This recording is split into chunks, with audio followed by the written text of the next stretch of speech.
IIT net मंस ये दिखा नहीं, चले आए वीडियो देख। गलतियों को फेस करना, उन्हें एक्सेप्ट करना और ये कसम खाना कि आज के बाद they are 3 categories, 3 possible segments हैं जिन्होंने आपकी बैंड बजाई। मानो या ना मानो, अपने आप से पूछो ये आपकी बर्बादी का एक कारण रहा है या नहीं रहा है। अरे भाई मैं आपको बताऊं, टॉपर से टॉपर स्टार बैच के बच्चे निपट गए। जो मैं एक्स इंस्टीट्यूट की बात कर रहा हूं, आप लोग हरी कोचिंग बोलते हैं, वहां की बात कर। रैंकर टॉपर खच्चर, नीचे वाले को मैं खच्चर बोल रहा हूं। इसे कम से कम ये तो पता है कि हमसे ना हो पाए। ये बहुत वाहियात कैटेगरी है, आप तमीज से कुछ नहीं कर पाते। पॉलिटिकल पार्टी के महाशय हैं, उन्होंने एक लाइन बोली थी, I was a right man in wrong part. आपके अंदर तो वो फायर है, आपके अंदर तो सारी चीज, लेकिन आप एक ऐसे एजुकेशनल प्लेटफॉर्म पर थे जहां पर आपको वो खुराक नहीं मिली जो आपको मिली थी। पढ़ने से जेईई एडवांस में अच्छी रैंक नहीं आती। अगर आप मेरी बात सुन के मानने वाले हैं, आप सिलेक्शन भूल जाइए, रैंक की बात।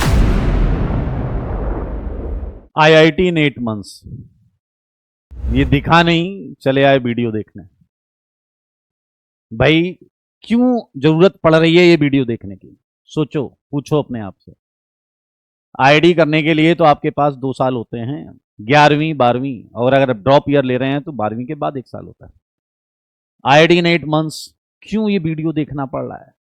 क्योंकि हमने किए हुए हैं कुछ कांड, कर्म नहीं बोलेंगे, कांड किए हैं, और जिनकी वजह से आज हम इस जगह पर आ गए हैं, इस सिचुएशन पर आ गए हैं कि हमें बचे हुए टाइम में IIT क्लियर करने का ऑप्शन देखना पड़ रहा है। तो आज हम करेंगे इन सारी चीजों पर बात, जिसमें होंगी वो सारी बातें, वो कांड, वो सारी डैशपंती जो आपने करी हैं लास्ट ईयर, प्रीवियस ईयर, जिसकी वजह से आज आप अपने आप को ऐसी सिचुएशन में लेकर बैठे हैं।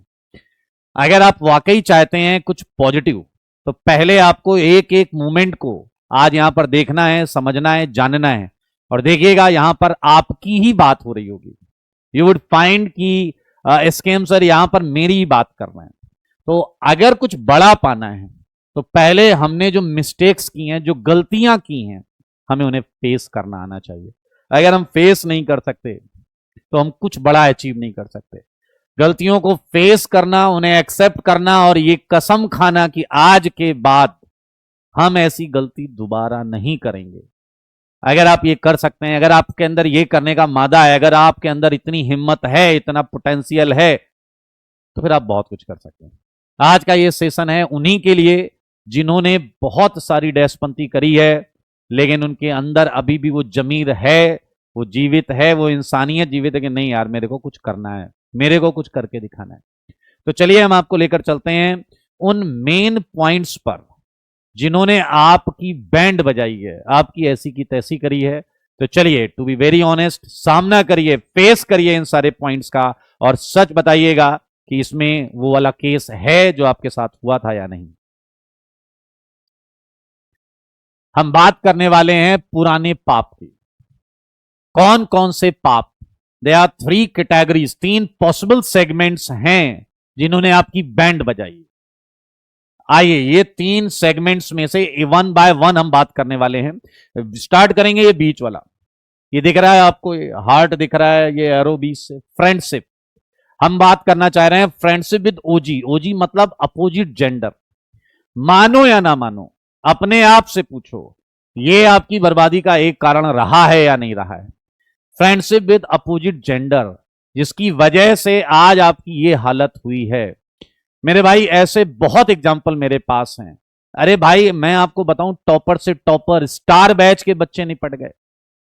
मैं बात कर रहा हूं अपनी एक एक्स इंस्टीट्यूट के बारे में, जहां पर मैं स्टार बैच में, मुझे एक बात याद आ रही है, जिस बैच के बच्चे ने फाइनली बाद में, उस बैच के बच्चे टॉप 10 में रैंक लेकर आए, 6 रैंक, 24 रैंक, 58 रैंक, 98 रैंक, मतलब टॉप 100 में कई सारी रैंक। उसी बैच का एक बच्चा जिसने शुरुआत के 2 टेस्ट में टॉप किया था, फिर आ गया भैया ओजी के चक्कर में, अपोजिट जेंडर के चक्कर में। हमारा फर्ज बनता है कि भैया हम समझाएं, हम बताएं कि भैया देखो सब कुछ करो, लेकिन ऐसी चीज क्यों करना यार जिससे तुम्हारी पढ़ाई पर अफेक्ट पड़ रहा, वो भी नेगेटिव। अगर आप नेगेटिव तरीके से अपनी पढ़ाई को प्रभावित करवा रहे हैं, ओजी के साथ बैठकर, ओजी के साथ घूमकर, ओजी के साथ फ्रेंडशिप करके, मेरे भाई उसे भी हमने समझाया, बहुत समझाया। जो मैं एक्स इंस्टीट्यूट की बात कर रहा हूं, आप लोग हरी कोचिंग बोलते हैं, वहां की बात है। उस बच्चे को हमने समझाया, बहुत पहले इनडायरेक्टली समझाया कि बेटा पढ़ाई पर ध्यान दो। उसे समझ में नहीं आया, फिर खुलकर समझाया कि भैया मत पढ़ो इस ओजी के चक्कर में। लेकिन भाई कहते हैं जब दिल लगा तो, अब बाकी आप आगे लाइन समझ गए। भाई वो घूमता फिरता हम लोगों को कहीं दिखाई देता रहता था। जब तक समझाया जितना हमें लग रहा था कि समझाना चाहिए, मेरे भाई फाइनली वो बच्चा जो स्टार बैच में रह के टॉप, पहले 2 टेस्ट में टॉप करता है, उसने हमारी बात नहीं मानी। फ्रेंडशिप विद ओजी के चक्कर में बैठकर मेरे भाई टॉप 50 में रैंक लाने जो ला सकता था, वो 15-17 हजार के आसपास उसकी रैंक आती। अपनी बैंड बजवा ली उसने। तो भैया ये एक बहुत बड़ा रीजन होता है, और मुझे भरोसा है ये वीडियो देखने वाले आप में से बहुत सारे ऐसे लोग हैं जिन्होंने फ्रेंडशिप विद ओजी के चक्कर में अपनी अच्छी खासी चलती हुई पढ़ाई की बैंड बजवा ली। तो ये आप महसूस करिए कि ऐसा हुआ है या नहीं, और आप पाएंगे कि बिल्कुल ऐसा ये जो है, आप ही के बारे में हम यहां पर बात कर रहे हैं। एक और पाप है जिस पर हम खुलकर बात करेंगे, art of not being average. मेरे भाई ये चीज बहुत क्लियर होनी चाहिए दिमाग में, बहुत क्लियर फंडा होना चाहिए। भैया देखो 3 टाइप के लोग होते हैं, ये पीछे लगे रहा, ये क्या होता है? अरे भैया ये है टॉपर या रैंकर। इसे पता है भैया इसे पढ़ना कितना है, कैसे करना है, ये पढ़ता है, ये सारी बात मानता है, ये फॉलो करता है, ये होमवर्क करता है, ये आईआईटी पहुंच जाता है। अरे ये वाला भी बढ़िया है, ये जो नीचे है रैंकर, टॉपर, खच्चर, नीचे वाले को मैं खच्चर बोल रहा हूं। इसे कम से कम ये तो पता है कि हमसे ना हो पाएगा, हमसे पढ़ाई वढ़ाई नहीं हो पाएगी, कम से कम मस्ती तो कर लेता है, एंजॉय तो कर लेता है। अरे कम से कम दिल में पढ़ाई ना हुई, मस्ती तो हो गई। अब बचा ये dash category, out of being average. आपकी बात कर रहा हूं, इट्स यू। कुछ नहीं कर पाते, हम हीरो बनते हैं, हम कूल बनते हैं, अपन तो सब कर लेंगे, अपन ये भी मैनेज कर लेंगे, वो भी मैनेज कर लेंगे, ये भी मैनेज कर लेंगे, रील्स भी देख लेंगे, घूम फिर भी लेंगे, पढ़ाई भी कर लेंगे। अब ये वो कैटेगरी है जो उतने ही काम करती है जितने पे आप मैनिपुलेट कर सकें। मैंने 50 क्वेश्चन होमवर्क दिया, टॉपर तो क्या कर रहा है, 50 के 50 कर रहा है, वो भी 2-2 मेथड से क्वेश्चन को कर रहा है। खच्चर तो कर ही नहीं रहा, वो तो कह रहा है क्यों करे यार, साइड हटो। लेकिन art of not being average, आप क्या कर रहे हैं, आप ऐसी जगह पर 20-25 कर लेते हैं, सर की डांट नहीं पड़ेगी, अपना कहा अरे कुछ नहीं होगा, you are preparing for IIT, पता नहीं चलेगा बेटा। तो क्या ये बहुत वाहियात कैटेगरी है। आप तमीज से कुछ नहीं कर पाते, ना तो आप तमीज से पढ़ाई कर पाते हैं, ना आप तमीज से एंजॉय कर पाते हैं, आप परेशान रहते हैं। तो मेरे भाई यहां आपको यह समझना होगा, इस कैटेगरी से अपने आप को बाहर निकालो। इस कैटेगरी को बाहर निकालने के लिए आपको क्या करना है, आपको 2 कैटेगरी चुननी है, या तो ऊपर टॉपर या रैंकर, या खच्चर। मुझे पर्टिकुलरली मेरे को लगता है इससे बेहतर कैटेगरी वो दोनों कैटेगरीज हैं। कम से कम ऑनेस्टली कर रहे हैं, जो कर रहे हैं फंडा एकदम क्लियर है, कंफ्यूज नहीं है। आप ध्यान से सोचिए, अपने आप से बात करिए। आप में से बहुत बड़ा नंबर होगा स्टूडेंट्स का जो इस कैटेगरी में थे, फंसे थे, और एट द लास्ट क्या हुआ, उन्हें लग रहा था कि उनकी पढ़ाई वढ़ाई ठीक चल रही है, लास्ट में आके पता चला कि भाई साहब ये तो चीजें अपने दिमाग में है ही नहीं, कुछ याद ही नहीं आ रहा, क्वेश्चन ही नहीं बन रहे, रिजल्ट नहीं आ रहा। तो भैया एक इस सेगमेंट से भी, ये भी आपके पुराने पाप में बहुत इंपॉर्टेंट सेगमेंट है। मेरे भाई एक और सेगमेंट है जिस पर अभी हम बात करेंगे, और आजकल न्यूज में भी बहुत चल रहा है। एक पॉलिटिकल पार्टी के महाशय हैं, उन्होंने एक लाइन बोली थी कि I was a right man in wrong party. तो मेरे भाई ये एक सेगमेंट है जिस पर लोग बात करने से डरते, पता नहीं क्यों यार। आप अपने जीवन का एक इंपॉर्टेंट ईयर या 2 इंपॉर्टेंट ईयर दे रहे हैं, और आप इतना, जब आपका फ्यूचर इस बात पर डिपेंड कर रहा है, तो ये एक बहुत इंपॉर्टेंट सेगमेंट पर हम आज बात करेंगे। Right man in wrong party, ये उल्टा हो गया, party wrong. Right man in wrong party मतलब क्या है?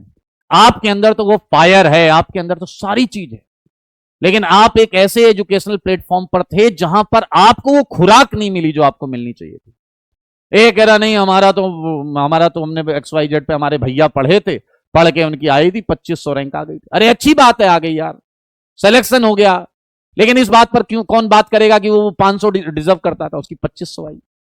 तुम भी डिजर्व करते हो 500, 700, 800, 200 के अंदर रैंक। क्या तुम्हारी 1200 तुम्हारी 10,000, 8,000, 7,000 आज तुम खुश हो? मेरे भाई इस बात को समझना होगा। आपको केवल पढ़ाया जा रहा, आप खुश हैं उसमें। पढ़ने से जेईई एडवांस में अच्छी रैंक नहीं आती।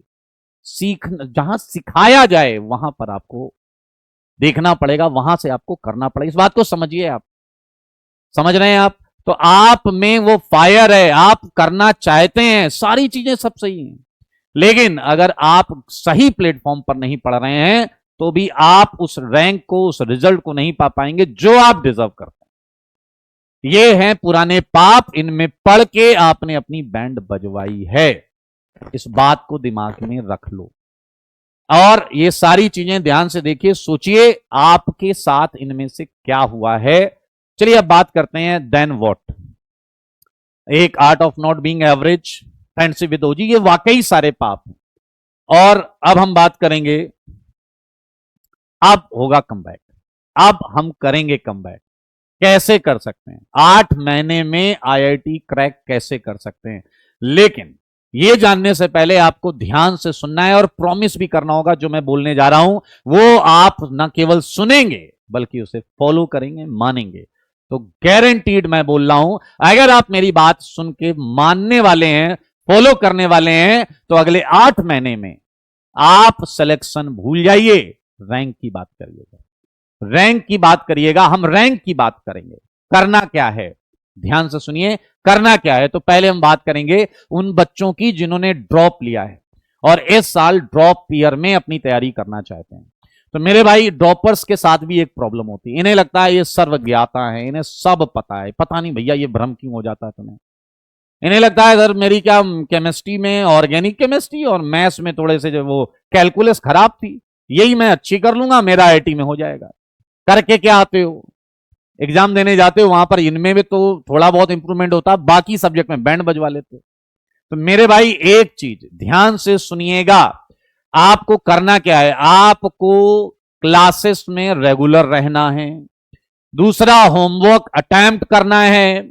तीसरा, आपको डाउट पूछने।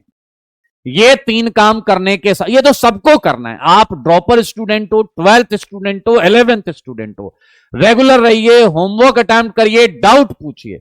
इसके अलावा ड्रॉपर्स के लिए स्पेशली ये अपना प्लान बना लेते हैं, एकेडमिक प्लान। आज से मैं ऐसे पढ़ूंगा, 5 महीने बाद अपनी बैंड बजवा के टीचर के पास आते हैं, सर हमारी ऐसी की तैसी हो गई। मेरे भाई, एकेडमिक डिसीजंस खुद मत लो, आस्क किसी एकेडमिक एक्सपर्ट से पूछो। जैसे मेरी क्लास में बच्चों को मैंने साफ बोला हुआ है, बना रहे हो अगर कोई एकेडमिक प्लान, शेयर कर दो, दिखा दो, मेरे को ज्यादा टाइम नहीं लगेगा। करेक्शन होगा तो मैं बता दूंगा, ये करेक्ट कर लो, और सही होगा तो बोल दूंगा thumbs up, well done, very good, go ahead. ये बात याद रखिएगा, ड्रॉपर स्टूडेंट्स के लिए ये 3 से 4 बातें जो मैंने बोली हैं, ये बहुत इंपॉर्टेंट है। अब बात करते हैं उन स्टूडेंट्स की जो 11th अपनी बर्बाद कर चुके हैं। जो मैंने आज आपको पाप बताए हैं, उनमें से किसी एक पाप की वजह से 11th स्टूडेंट ने अपनी 11th की ऐसी की तैसी कर ली।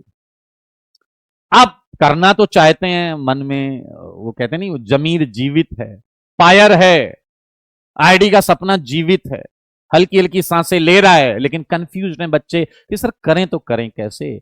ये 11th जो बर्बाद हुआ है, इसकी टेंशन, मुझे 12th की तैयारी कैसे करी जाए, ये यहां पर क्लियरिटी नहीं दे रहा है।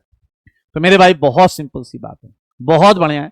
हम लोग क्या करते हैं, हम बताएं ऐसे सिचुएशन में हम अपने बच्चों को क्या बोलते हैं। हम अपने प्लेटफॉर्म पर ऐसे बच्चों के लिए जिनकी 11th खराब है, उनके लिए कंसाइज हमने 35 से 40 दिनों का 11th के इंपॉर्टेंट चैप्टर्स का हमने एक कोर्स बना रखा है, और वो चीज हम बच्चों को प्रोवाइड करते हैं। बच्चा क्या करता है, हॉलीडेज या संडे में वो टॉपिक्स कर लेता है, जिससे उसकी 12th में कोई प्रॉब्लम नहीं आती, 12th स्मूथ चलता है। अब मेरे भाई देखो, पहली सफलता इसी में कि आपका बैकलॉग बढ़ नहीं रहा, आपने वो इंपॉर्टेंट टॉपिक्स कर लिए, जिससे 12th में आप बाकी बच्चों के साथ कंधे से कंधा मिलाकर चीजों को कर रहे हो। और इन बच्चों को हम क्या करते हैं, पूरी 11th क्लासेस की रिकॉर्डिंग पूरी वो भी प्रोवाइड करते हैं। मेरे भाई, अगर आपके अंदर वो फायर है कि आप 11th कर चुके हैं, 12th में हैं या ड्रॉप ईयर में हैं, और आप जेई की तैयारी करना चाहते हैं, और आपने किए हैं कांड जो हमने आज किए हैं डिस्कस, अगर आपका कोई भी कांड इससे मैच हो रहा है और अभी भी आप करना चाहते हैं कम बैक, तो अब होगा कम बैक। हम साथ में मिलकर करेंगे कम बैक, बिल्कुल निश्चिंत हो जाइए। लेकिन याद रखें, आपको फॉलो करना है एक एक बात जो आपको बताई गई है, कुछ भी मिस नहीं होना चाहिए। और अगर आप ये सारी बात फॉलो करते हैं तो मैं आपको साफ बता दूं कि आपका रिजल्ट, एक कहावत है कि कहते हैं ऐसे, पिटाई वाला नहीं होगा। अभी क्या हुआ, अभी रिजल्ट खराब आता है, बापू लेके चालू हो जाते हैं। पिटाई वाला रिजल्ट नहीं आएगा, अगर ये फॉलो करेंगे तो मिठाई वाला रिजल्ट आएगा, मतलब मिठाई खाने को मिलेगी बेटा। एंड आई थिंक आप सब भी यही चाहते हैं। तो आप लोग जिन्होंने भी ये सेशन देख रहे हैं, आप प्लीज कमेंट में ये बताइए कि आपने पास्ट में कौन सा कांड किया जिसकी वजह से आपकी जेई प्रिपरेशन प्रभावित हुई है। और साथ में अगर आप वाकई जेई अच्छा करना चाहते हैं तो कमेंट में लिखिए कि अब करेंगे कमबैक, अब होगा कमबैक। चलिए टाटा बाय बाय।